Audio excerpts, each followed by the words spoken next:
I am Faisal your English teacher. आज हम the Tollens man जो पोइम हमने स्टार्ट की हुई थी, आज हम उसके दूसरे और तीसरे पार्ट की तशरीह करेंगे। उसी के साथ साथ उसका क्रिटिकल एनालिसिस करेंगे और हम देखेंगे कि इस पोइम में क्या है। तो द टॉलन मैन के जो पोइम हमारी कंटिन्यू है उसका मैं स्टैंजा सेकंड पढ़ने लगा हूँ। स्टैंजा वन हमारी पिछली वीडियो में हो चुका है। तो सेकंड स्टैंजा में कहता है, the scattered ambushed flesh of labourers stalking corpses laid out in the farm yard. उन बिखरे हुए खेत, घात लगाकर कत्ल किए हुए मेहनत कश मजदूरों के बगैर कफन की लाशें जो बिखरी पड़ी हैं खेत और खलिहानों में। हम ओवरव्यू करते हैं स्टैंजा में। वही क्वार्टेन स्टैंजा चल रहा है, फ्री वर्स है, लैंग्वेज इसकी सिंपल है, क्लिक्वल इसकी लैंग्वेज है, डिक्शन इसका क्लिक्वल है, सॉजर का इस्तेमाल है, सम टाइम राइम है, सम टाइम नॉट है, फर्स्ट पर्सन नरेटर है, ओमनी प्रेजेंट नरेटर है, विजुअल इमेजरी जब वो फ्लैश ऑफ लेबरर्स की बात करता है और स्टॉकिंग कॉर्प्सेस की बात करता है तो हमें वहां पर एक विजुअल इमेज दिखाई देता है। तो सिंबल की बात करें तो इसमें कॉम्प्लेक्स सिंबल दिखाया गया है, sacrificed with Tollund man. Theme इसमें डेथ है, मिथ है, डिस्पेयर है, कॉलोनाइज्ड एम्पीरियलिज्म है, war, iron age, direct and comparison. Stanza three है। स्टैंजा थ्री में कहता है, the tell tale skill and teeth flaking these sleepers of four young brothers trail from miles along the lines। दास्तान बयान करते हैं उनके बिखरे क्या दांत, यानी जिन पर से मसूड़े तक छिल गए हों, रेल की पटड़ियों पर घसीटने से उन चार जवान भाइयों की लाशों को, यानी जिन्हें घसीटा गया कई मील दूर तक रेल की पटड़ियों पर। तो इसका वही फ्री वर्स है, लैंग्वेज सिंपल है, क्लिकल है, सॉजर का इस्तेमाल है, समटाइम्स राइम नॉट है। और अगर नरेटर की बात करें, first person narrator, omnipresent narrator. तो एलिट्रेशन इसमें टेल टेल यानी टीटी की एलिट्रेशन है, विजुअल इमेजरी है, flesh of labourers, stalking corpses, allusion इसमें जो ऑफ फोर यंग ब्रदर यानी फॉर सेक्ट ऑफ रिलीजन, जो उनके कैथोलिज्म, प्रोटेस्टेंट्स और ये जो उनके चार रिलीजन उसकी तरफ ये अलियन भी है। थीम इसमें डेथ है, मिथ है, डिस्पेयर है, कॉलोनाइज्ड एम्पीरियलिज्म, वॉर, रिलीजन और आयरन एज इसकी सबसे बड़ी थीम है। So if we do the explanations, Heaney refers to a horrific murder of four Catholic boys carried out by members of Northern Ireland Auxiliary Police Force, the B Special, in the 1920s, where the boys were tortured and murdered by being attached to trains and dragged for several miles along the tracks. Continuing on from his use of the common noun saint in the previous section, he uses more lexes from the semantic field of Christian religion, the verb consecrate and pray, and the base adjective holy to refer the Bog and the Toland man, suggesting parallel between this Iron Age pagan cult and Catholicism in modern Ireland, presumably in that they both encourage murder. Heaney says he is attempted to pay to the Toland man to germinate the mangled bodies, the telltale skin and teeth flecking the railway sleepers of the murdered Irish boys.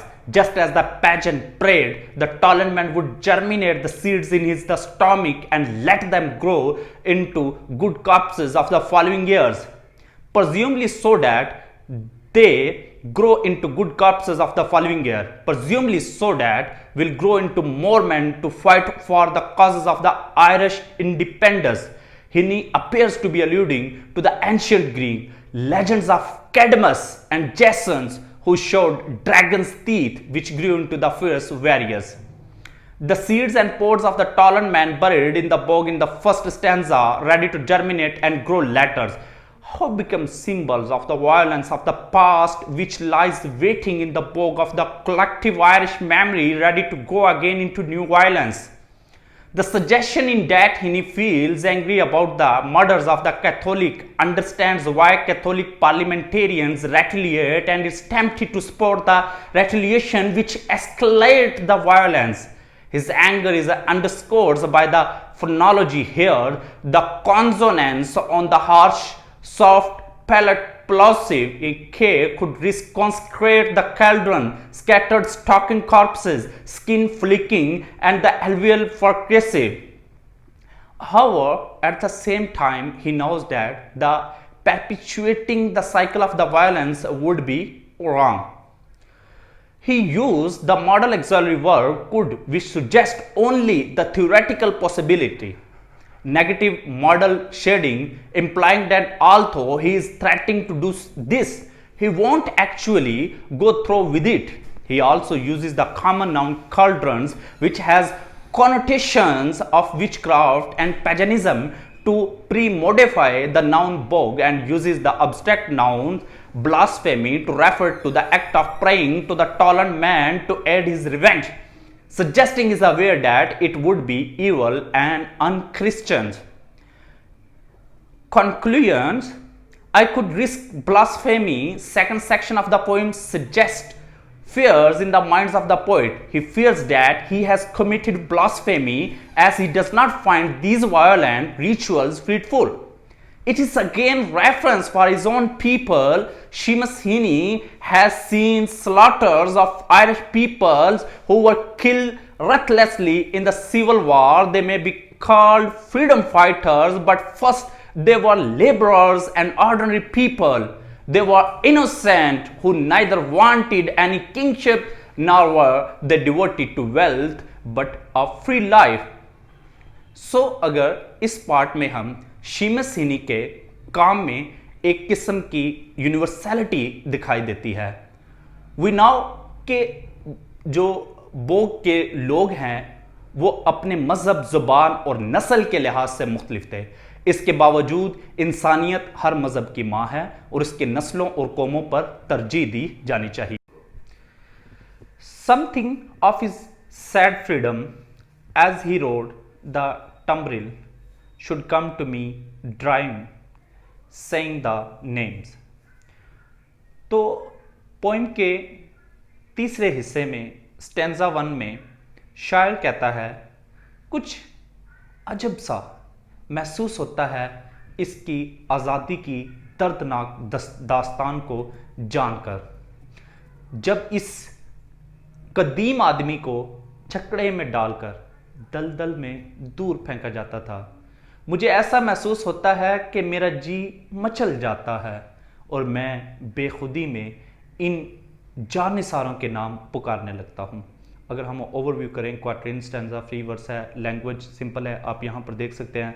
Simple क्लिक्वल है, सॉजरे का इस्तेमाल है, rhyming scheme नहीं है, first person narrator है, omnipresent narrator है, oxymoron, sad freedom. Oxymoron वो होता है जिसमें दो ऑपोजिट आइडियाज हो। थीम इसमें डेथ है, मिथ है, despair, colonised, imperialism, war, iron age. Stanza 2 में कहता है, tolerant, gravel, noble god, watching the pointing hands of country people not knowing their tongue। Tolerant, gravel, noble god यानी शोहदा के मुख्तलिफ मकामात के नाम को याद करता है। दुआ के लिए उठे हुए हाथ देखकर देहात के लोगों के, अगरचे मैं उनकी जुबान नहीं जानता लेकिन दिल गिरफ्तार हो जाता हूं। स्टैंजा का अगर ओवरव्यू करें, क्वार्टेन स्टैंजा है, फ्री वर्स है, लैंग्वेज बहुत सिंपल है, क्लिक्वल इसकी लैंग्वेज है, सॉजरे का इस्तेमाल है, some time rhyme some time not है, first person narrator, omnipresent narrator है, watching the pointing hands of country people एक विजुअल इमेजरी हमें देता है। थीम इसमें वही थीम्स इसकी सेम चलती आ रही हैं। और पार्ट 3 स्टैंजा में और इसके तीसरे स्टैंजा में कहता है, out here in Jutland in the old man killing parishes I will feel lost, unhappy and at home। Jutland के मकाम से बहुत दूर लेकिन कदीम बाशिंदों की मानद आज भी गरीब मकीनों को कत्ल किया जा रहा है। मैं खुद को खोया हुआ महसूस करता हूँ, अगरचे मैं उनकी मौत पर दिल बर्दाश्ता भी हूँ लेकिन उनके जज्बा शहादत पर खुशी से सरशार भी हूँ। तो वही ओवरव्यू अगर इसका स्टैंजा में करें, इसका फ्री वर्स है, लैंग्वेज सिंपल है, क्वार्टरिन स्टैंजा है और कुलिकुल डिक्शन है, सॉल्जर का इस्तेमाल है, सम टाइम राइम है, सम टाइम नॉट है, first person narrator, omnipresent narrator है, symbol old man killing parishes, violence का रिलीजियस रेफरेंस इसमें दिया गया है, theme death myth despair colonised imperialism war iron age religion.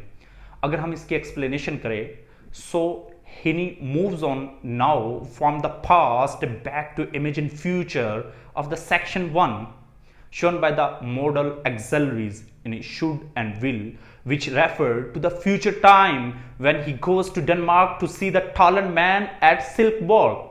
He imagines driving around aimlessly in the Danish countryside looking for places where bodies were found, getting lost, having to ask for direction from Danish people who don't speak a common language with him so well, have to explain the way he should be going with hand gestures. He uses the oxymoron sad freedom, where the abstract noun freedom implies happiness and liberty, but the adjective sad implies sorrows and constraint, to forge a link between him and driving around Denmark in a car and the Talent Man's last journey to the execution in a tumbrel cart. Both are alive and apparently free, but condemned to a doom they can't escape. Heaney can go wherever he wants in Denmark, but the freedom is the freedom to get hopelessly lost. The pointing hands of country people are both literally the finger of Danish people who don't speak English try to explain which direction he should be traveling in, but also accusing fingers he feels pointed at him in deeply sectarian rural Northern Ireland by people who think he is not doing enough to support the Catholic Republican cause. The spatial depths of the adverbial out here in Jetland at first seems to distance himself from the other, the Danish, and makes it seem as if he is talking about a very different situation to that here in Ireland, and in the spatial adverbial in the old man killing Parshes, he is apparently referring to Denmark and its pagan past, but his use of the common noun Parshes from the semantic field of the Christian religion implies he is also thinking of Christian modern Northern Ireland, and that the compound adjective man killing implies as much to Northern Ireland as to pagan Denmark. His uses of adverbial at home to describe how he will feel in Denmark implies that the adjective lost and unhappy also able to how he feels in Northern Ireland with its sectarian feuding between Protestant and Catholic. So if we make a conclusion of this poem, Heaney was a universal poet. He defended poetry because he was a pure poet. Though he did never do poetry for the sake of poetry, he claims that poetry should be free from the politics, but in the Talent Man, he cannot keep himself away from it. He, by using the technique of symbolism, reiterated the history of Irishmen. In the redress of poetry, he recommended that along with the politics, poetry should be free from social issues, but ironically, in this poem, he underestimates his own rules. Poem consists of extant theme of the childhood. It irritates the history of Northern Ireland. It is not only a story of Talent Man, but also the civil unrest between Catholic and Protestant and the resentment of the British law imposed on the Irish people. It is therefore the number of the critics, after doing critical analysis of the Talent Man, comments that it is a skillful craftsmanship of a Seamus Heaney in the field of English literature. So dear students, I hope you will understand better. So if you like the video, please wait for my another video and subscribe, like and share to my channels.